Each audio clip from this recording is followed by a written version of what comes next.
Number 10, Toxin. The son of Carnage, Toxin was believed to be the most powerful symbiote, being the 1000th symbiote in the lineage of Venom, with Venom being the 998th and Carnage being the 999th. The raw power of Toxin was so great that he was feared even by the King in Black, Knull, creator and leader of the symbiotes. Carnage became aware that he was pregnant with a new symbiote. However, even before the birth, he felt only disgust for his future newborn for fear that it would become more powerful than he is, but also because he was grossed out that normally being a male, he could even be, quote, pregnant with a symbiote in the first place, and that's really weird to me, but that's what happened. He therefore resolved to eliminate his offspring. Luckily though for Toxin, Venom, who quickly learned the news, decided to protect the new symbiote and take him under his wing. So, trained by Venom and bonded with a New York City cop named Patrick Mulligan, Toxin's powers remained restrained and focused on doing good. His childlike personality prevented him from unleashing his full power, which is great because he has quite the power. Toxin resists heat and sound better than other symbiotes can. He can track anyone and has all the combined strength of both Venom and Carnage. Now more recently, Toxin also developed a venomous bite,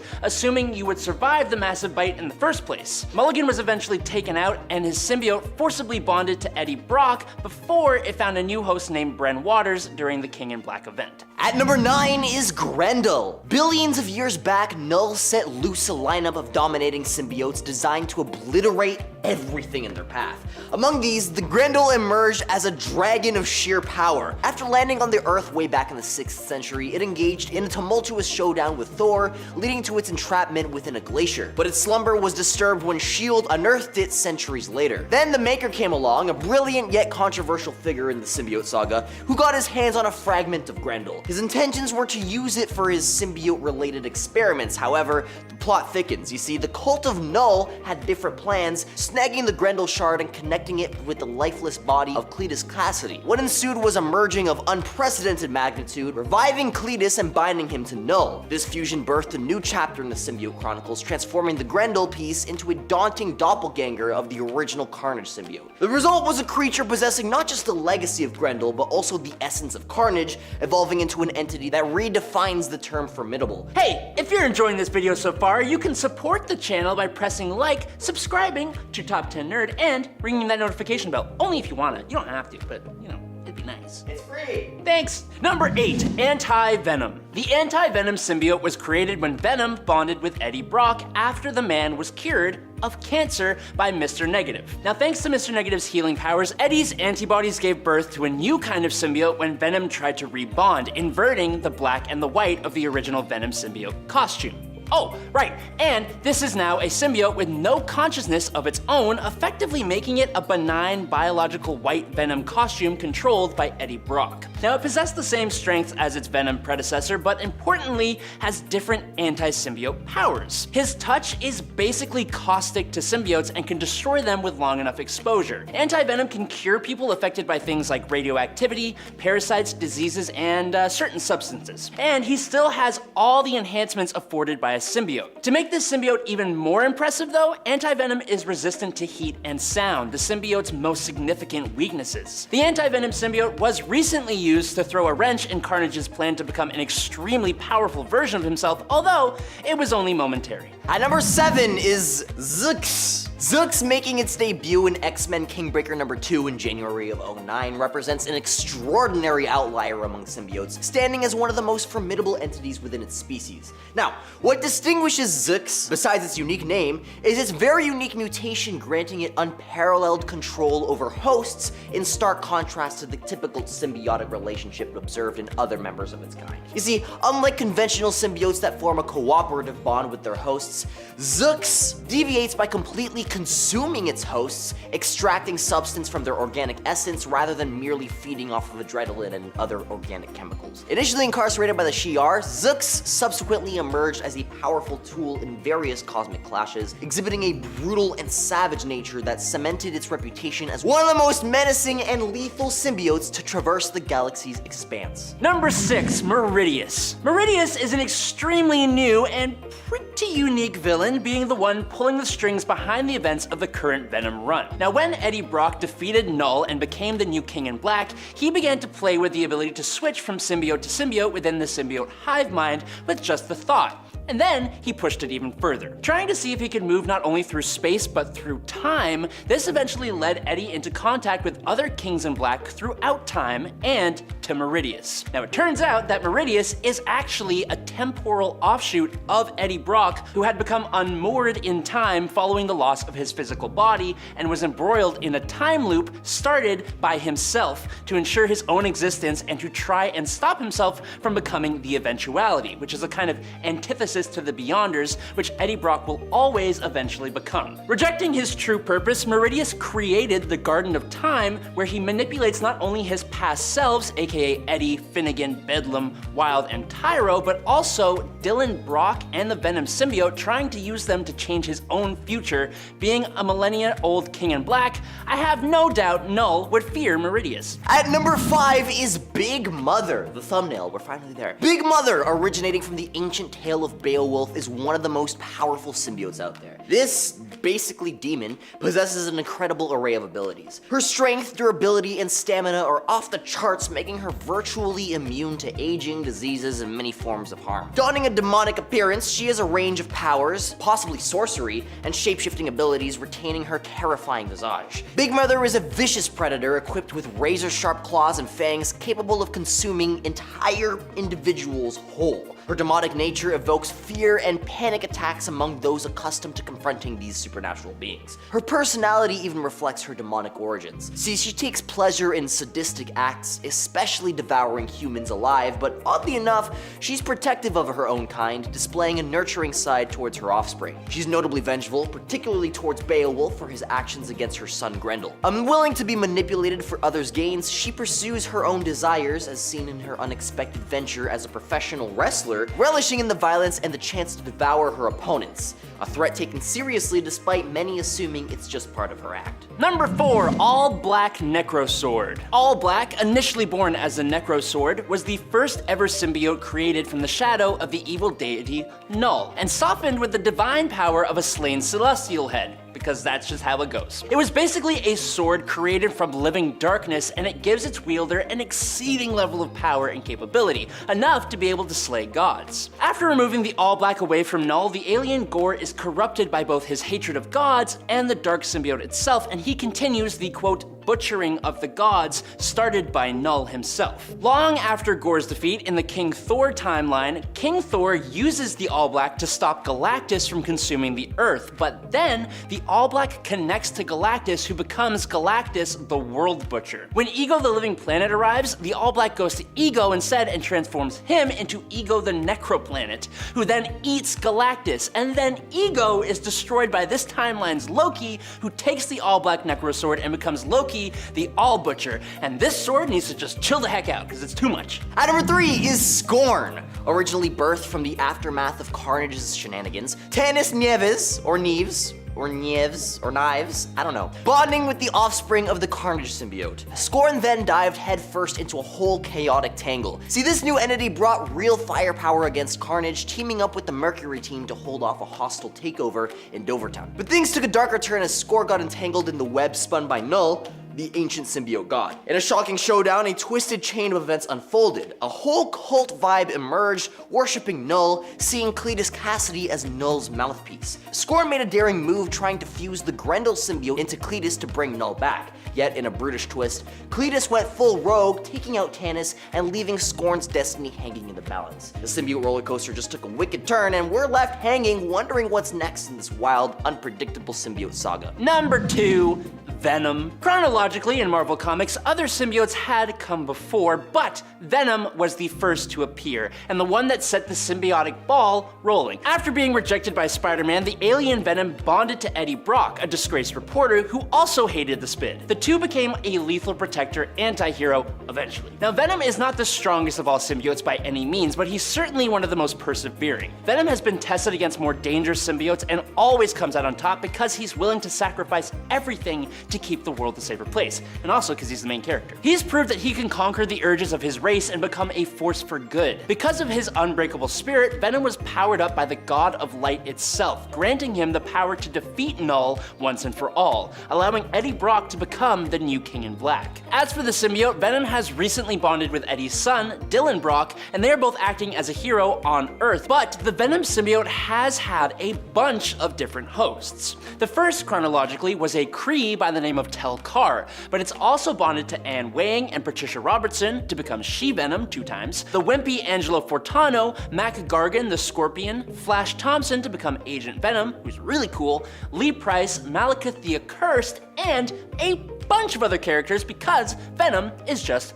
cool. At number 1 is Sleeper. Meet Sleeper, the 7th spawn of the infamous Venom symbiote. Sleeper's origin story is a tad bit different from the brain-hungry Clintar you might be familiar with. You see, this unique symbiote was born under very unusual circumstances, thanks to Dr. Steven at Alchemex's astrobiology lab. Concerned that early bonding might turn it into a monster like the rest of the Clintar, the Venom symbiote and Eddie Brock decided to let Alchemex study it non-invasively. Now, despite its youth, Sleeper's got quite the personality, a bit smug to be honest. It boasts about its superiority thanks to its nurturing upbringing and has a soft spot for Dr. Steven's music taste. But don't get on its bad side because it's quick to anger and fiercely protective of its parent. Sleeper isn't just a pretty face though. It wields chemokinesis, the power to manipulate chemicals, induce emotions, and even cloak itself from other symbiotes. He's a hero in his own right, looking out for Eddie's son Dylan and going to great lengths to protect him. Coming in at number 10 today is Carnage. I saw a lot of people didn't like how we said Knull would fear any of the symbiotes, and obviously not. It's just a list of strong symbiotes that could actually potentially cause a problem for Knull in the right circumstances. For example, Knull wouldn't fear Eddie Brock or Carnage, but they both took him out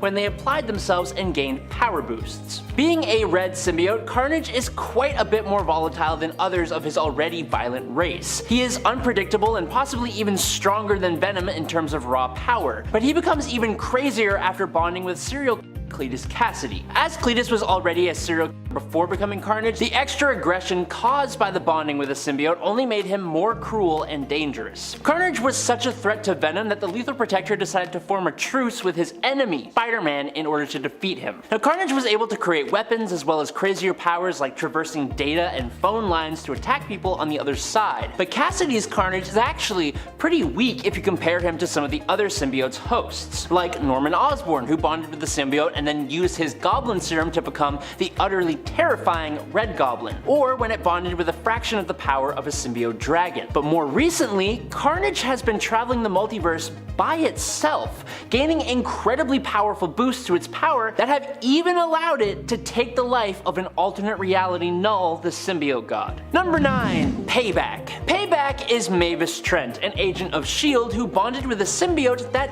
isn't exactly a member of the same race the other symbiotes like Venom and Carnage are. Her symbiote is more like an offshoot or cousin of the Clintar race. Payback is an energy-based symbiote rather than an organically based one, which as you can imagine makes her rather unique and pretty powerful, with some cool different symbiote powers to boot. While having all the usual superhuman enhancements, Payback can also fly and produce electromagnetic manipulation in the form of microwaves and electromagnetic pulses. The symbiote itself had previously bonded to her father and had imprinted with his personality and memories, which transferred to Mavis when they bonded. Now the symbiote also feeds off of its host's bliss, without hurting them, which actually sounds quite lovely compared to regular symbiotes. The energy-based quality of Payback's ability is what gives me the reason to believe that it could pose a problem for Knull. This is pure speculation, like literally the rest of this list and the previous part, but given the sheer power of other light and energy-based heroes, and how Knull is a god powered by darkness, I have to assume that Payback might actually be able to do some damage in the right circumstances, but we'll never know. Number 8. Mr. E. The symbiote god and creator Knull was able to manipulate the living beasts he commanded in a number of different ways, ultimately resulting in his army of symbiotes. But what kind of flew right over my head was that Knull went through a few experiments before getting the symbiotes just the way he wanted them. Mr. E is the alias of a primordial proto-symbiote created by Knull as one of those early experiments, of which there are indeed a few. The proto-symbiote developed his own plans of galactic conquest, traveling to Earth, taking a host in the the form of Louise Tuttle, and then infecting a number of scientists at Cape Canaveral with offshoots of himself, turning them into shadow servants. This gave him a shot at using these scientists to modify a space shuttle to emit negatron particles intending to transform the sun into a black star. That would basically take us all off of the playing field, except of course for those Mr. E wanted to turn into shadow servants to serve him as his own universe-conquering shadow army. This act pitted him against Captain Universe and saw him defeated by that hero, but Mr. E was brought back by Knull, who decided to give his creation a second shot. So, wanting to impress Knull, Mr. E stole the ebony blade from the Black Knight in the past, creating eclipses and bringing him into conflict with Ulik the Troll under the request of Uatu the Watcher. Attacked by Spider-Man, King the Conqueror, Rocket Raccoon, and Captain Marvel, he was eventually defeated and given to the Collector, but I hope he comes back at some point. Number 7. Silence. Andrea Benton was accidentally bonded to a separated piece, or I guess we can call it a clone, of the Venom symbiote when Flash Thompson as Agent Venom tried to protect her, leading to her debut as the new sidekick Mania. Now Mania is pretty awesome and she looks super cool, but she's not that strong, and she was eventually separated from the Mania symbiote after she was possessed by a demonic Hellmark, later bonding with the reborn Scream symbiote, arguably the most powerful of the Life Foundation symbiotes. Now, later on, Carnage corrupted the Scream symbiote and Andy used her Hellfire to wipe it out for good, or so she thought. Turns out that Alchemax used the symbiote's remains alongside a sample of the Anti-Venom symbiote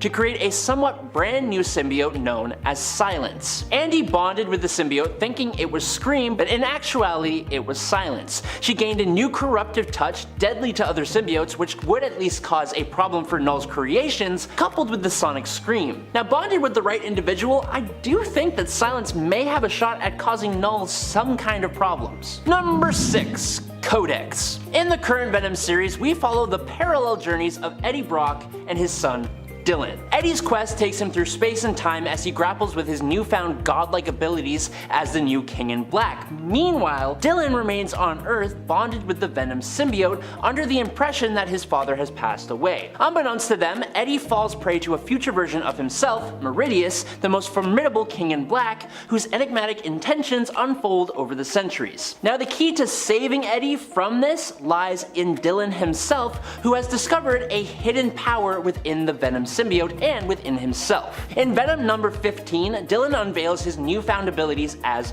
Codex, known as the quote Chainbreaker. He wields all black the Necro Sword that Eddie obtained after defeating Knull. Dylan possesses the unique capability to sever a symbiote from the Hive each time he bonds with it. With all black the Necro Sword, he can extend this power to other symbiotes. An example of this is when he severs Bedlam's hand, which no longer regenerates because it's now disconnected from the Clintar hive mind. Dylan's extraordinary powers allow him to quote reap a symbiote from the Hive. This signifies that he's the sole individual capable of standing against a King in Black, who wields near omnipotent power while connected to the Hive. Dylan's ability also makes him the only one capable of permanently defeating a King in Black. Number 5. Bedlam. After Eddie Brock's ascension to Knull's former role as a Cosmic King in Black, Eddie was traveling the galaxy by inhabiting different symbiote bodies when he arrived in the Garden of Time after being transported to the future. There, he encountered another King in Black known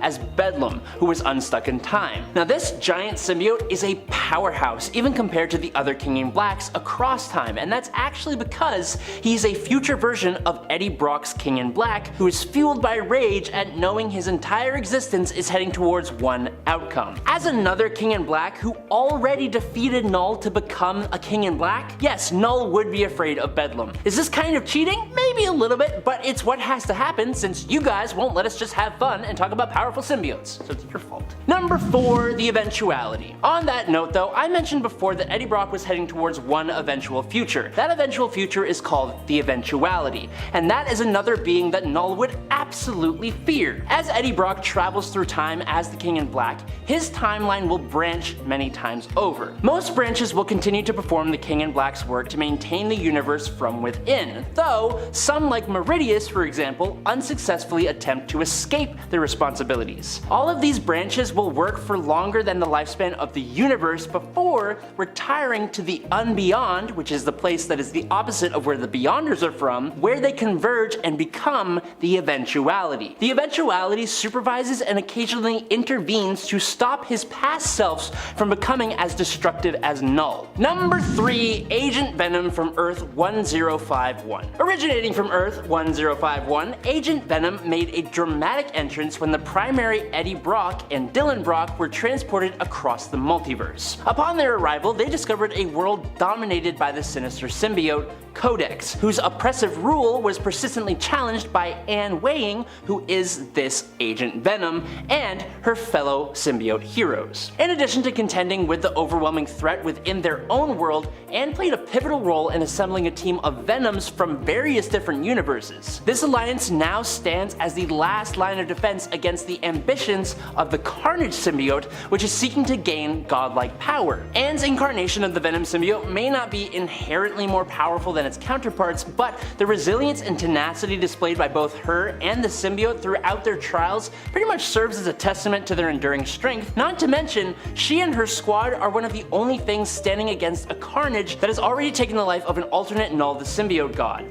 She may not be able to do much alone, but she's one heck of a big kahuna, so yeah. Number 2. The Darkhold Symbiote. First appearing in Carnage Volume 2 Number 6, an offshoot of the Darkhold augmented Carnage symbiote bonded with a South African teenager, Jubilee Van Scotter. This symbiote established a psychic link between her and Cletus Cassidy that enabled her to help the Anti-Symbiote Task Force track him down. Now, Jubilee was initially unable to manifest the symbiote beyond it imbuing her with superhuman abilities, but when Carnage summoned the Eldritch god Chthon, she assimilated the Toxin and Ray symbiotes into her own symbiote. Now, due to Jubilee lacking any hatred or malice in her heart, once manifested, the symbiote, unlike its progenitor and siblings, lacked the fangs and claws customary to other symbiotes. Further empowered by the psychic energies of the world through the Darkhold's eldritch magic, Jubilee's symbiote transformed into basically an angelic knight and became powerful enough to banish Chthon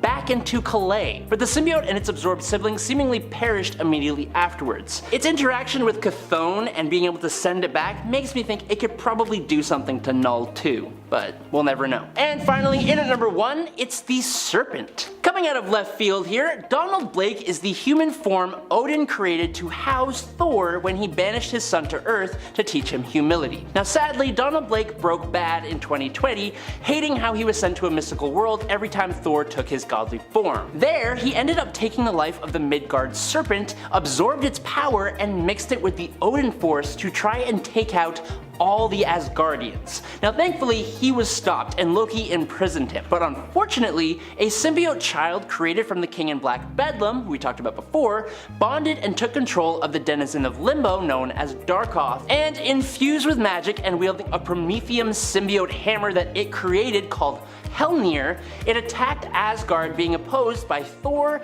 Loki, and Meridius disguised as Eddie Brock. After defeating Bedlam's child, Meridius reveals himself taking the hammer, and Thor destroys Meridius in an awesome display of power that also melts the symbiote Prometheum hammer. As Meridius escapes into the time stream, the amalgamated symbiote metal hammer leaks through Asgard's ground and it finds its way to the place that Donald Blake is being held, dripping down right onto his face and mutating him into a hybrid of himself, the powerful symbiote hammer, and creating the Serpent. Now, given the amount of power put into everything I just talked about, I have no doubt that this new Serpent could oppose Knull if it ever had the chance, which it probably won't. Number 10. Lord of the Abyss, God of the Symbiotes. For those who don't know who Knull is, this is something you really need to know before you hop into this event, just to understand how epic and powerful of a villain he truly is. Knull has a lot of long and extended titles. He's not only known as the Black King or King in Black, but is also been referred to as Cosmic Satan, Destroyer of Gods, the first God of the Abyss, God of the Everblack, Lord of the Abyss, and god of the symbiotes. He is acknowledged as the creator of the symbiotes and of Clintar. He's also responsible for the experimental process that created the Exelon, a race of parasitic symbiotic entities that ended up bonding with a lost Kree exploration group and transforming them into a new type of being known as the Nameless. The Nameless are beings who are separated from their souls. Some, like Wraith, Zzxz, gain special abilities as a result of being bonded with the Exelon. It'll be cool to see if the Exelon get to play a role in this event, because I think that would be really awesome. We haven't really seen a lot of the Nameless, so it'd be cool for them to appear. Number 9. Every hero. The awesome thing about this event is that it is so massive. We've been promised that it will affect every single hero in the Marvel verse. Just on what scale, though, remains to be seen, and we'll have to wait to find out. Still, this just means no matter what you are reading in the Marvel catalog, you'll likely want to keep your finger on the pulse when it comes to the King in Black event, even if you're not planning on taking that deep dive. Granted, if you are planning on taking that deep dive, in my opinion, it's not really a bad thing. Marvel's reading order suggests checking out the last few issues of Venom as part of the prelude to the event, but honestly, Kate's run on Venom is just so good, you might even just want to read the whole thing. Not just for the event, but just as a treat for yourself. And if you haven't read the Absolute Carnage event, you'll probably want to read that too, because it's really good. Number 8. It's all Eddie's fault. But really it is. Eddie Brock was fighting against Dark Carnage during the Absolute Carnage event, which saw Venom team up with a bunch of Spider-Folk, former symbiote hosts, and other random allies like the Maker to help prevent this very thing from coming up, Knull being awoken. And yet, here we are. Eddie was faced with a hard choice: let Carnage kill his son Dylan, or wake Knull himself by saving his son, and he chose the latter, so now here we are. Eddie has also filled the Avengers team in on this, and now, as a result of being the one to awaken him, has a direct link with Knull and can sense him drawing nearer, and later will be able to sense his arrival. Number 7. Atlantis Attacks. Knull is also appearing in the new Agents of Atlas miniseries Atlantis Attacks. The 5th issue is set to release this week and is also part of the prelude to this event. Knull will be reaching out and making his mark in the issue, so it's definitely one you don't want to miss, even if you perhaps haven't read the rest of this miniseries. Agents of Atlas, for those who are unfamiliar, is a fantastic little team and is currently 2 teams actually, the original and the new team, who between them both boast of such members as one of the world's smartest people, Amadeus Cho, as well as Namora, Jimmy Woo, Luna Snow, Arrow, White Fox, Crescent, Venus, Gorilla Man, 3D Man, the Uranian, and the Human Robot. The previous issue number 4 was released earlier in November. This is also only a 5-part miniseries, so if you wanted to get into it, it's only 5 parts, so it wouldn't take you that long if you did want to read it. Number 6. Mr. E. On our journey to the grand start of this event, we have Symbiote Spider-Man, King in Black, issue number 1. In the first few pages, we're reintroduced to a very old and likely somewhat forgotten at this point villain, Mr. E. Here it's revealed that Mr. E is actually a symbiote who is basically acting like a kind of herald for Knull years before we even knew really who he was, or that he was a threat. This revelation adds another layer to the character's original main appearance in Marvel Spotlight number 9, retconning their importance without really altering any of their established history. Before we move on to number 7, I just wanted to say thank you so much for watching this video. If you love videos like this and want to help support the channel, you can do so by giving this video a thumbs up. Honestly, it helps us a bunch, and we appreciate it when you do. Yay! Number 5. The X-Men get involved. When we say every hero, we really mean it. And we've also learned from an interview with Donny Cates, who is the lead writer on this event, that he also received some insight and assistance from Jonathan Hickman, who is currently the head of X when it comes to all things mutant right now. So all you X-Men fans out there, whether you want to or not, will also be getting involved in this insane event, as Krakoa will also be pulled into the fray and forced to fight against Knull and his Legion. Not only that, but Cates is of course working alongside current Fantastic Four writer Dan Slott and Avengers writer Jason Aaron. It'll be very interesting to see what direction Hickman and Cates take the X-Men and all of Krakoa in when it comes to this massive Marvelverse event. I'm also just so excited about all those guys getting together and being like, what are we gonna do? And Cates is like, this is what I want to do. And then the other writers are like, this is my team and this is what I'm seeing. I just love melding of creative minds. I think it's awesome. Number 4. The Plan. We don't know what the plan is yet, but Eddie Brock has confessed to the other heroes that Knull is coming, and that he basically awoke the ancient god of symbiotes, so not so good. It's also suggested in the preview for King in Black issue number 1 that as a result of this news, Earth's heroes have banded together together to create a plan. We know the plan from the preview involves evacuating civilians, but the question remains of to where? Where could possibly be considered a safe place once Knull arrives on Earth? Some pocket dimensions? Krakoa? Wakanda? And just what exactly are our heroes' plans? We'll have to check out King in Black to figure it out, but I'm betting that it relies on some kind of bait and trap strategy, or some attempt to do that anyways. The very first plan of our favorite Marvel stories usually does not go the way our heroes hoped that it would. So probably won't work, but you know, it's always good to try. Number 3. Donny Cates' variant. If you are thinking about heading out to your local comic shop, or are thinking of ordering a copy of the first issue of the event's main series online, or picking up one in person perhaps, there's a certain variant that you might want to check out. If you're a collector, or if you're just a big Donny Cates fan. Donny Cates actually has drawn his own variant for the first issue. There's also going to be lots of cool variants for this issue. So many variants. Cates' variant features Knull holding the world between his fingers and digging his claw-like appendages into the Earth's crust, which cracks beneath his fingertips. It looks super epic. Cates shared the cover with fans on Twitter, adding in another tweet. This cover is dedicated to all the jerks in art school who said I would never be a good enough artist to draw for Marvel. Well, you were all right, but look at me now, jerks! Because he did get to draw that variant, so that's nice. Also, I don't think his art is that bad. I think it's very stylistic, but I don't think it's bad art, my opinion. Number 2. Kang saves the universe? In Symbiote Spider-Man King in Black issue 1, we also see Kang the Conqueror show up and attempt to download the knowledge from Uada's mind in order to save the universe? At least that's what he claims he's attempting to do. In attempting to download all the knowledge Uada has, all the Watcher has witnessed, he instead allows Uada the opportunity to steal information from his ship's memory banks using his psionic abilities. This allows Uada to glimpse what Kang has seen and warns him of the impending doom heading Earth's way, which also somehow seems to see Uada right back. You also know it's going to be a crazy event when a Watcher looks scared of it.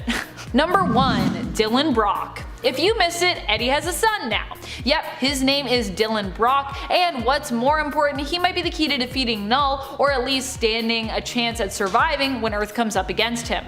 In Venom, Eddie and Dylan have been seeking to gain a better understanding of Dylan's powers in connection to Knull and the hive mind of the symbiotes. As it stands, Dylan possesses the power to control symbiotes and bend them to his will, a power that up until recently seemed to belong exclusively to Knull himself. So it's clear there is some kind of connection there, but we don't really understand it fully just yet. I imagine Dylan himself, as well as his relationship with his dad Eddie and his sort of dad Venom, will have a big role to play in the coming event. And people are probably like, but is Venom actually his dad? Well, Venom was kind of there when that all went down, so Venom is apparently genetically involved in that, which is weird to think about. It's weird. Symbiotes are weird in general, so I don't know what you want from me.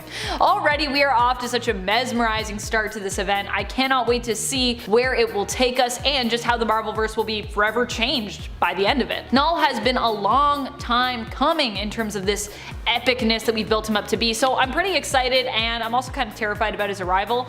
I'm just shivering with anticipation.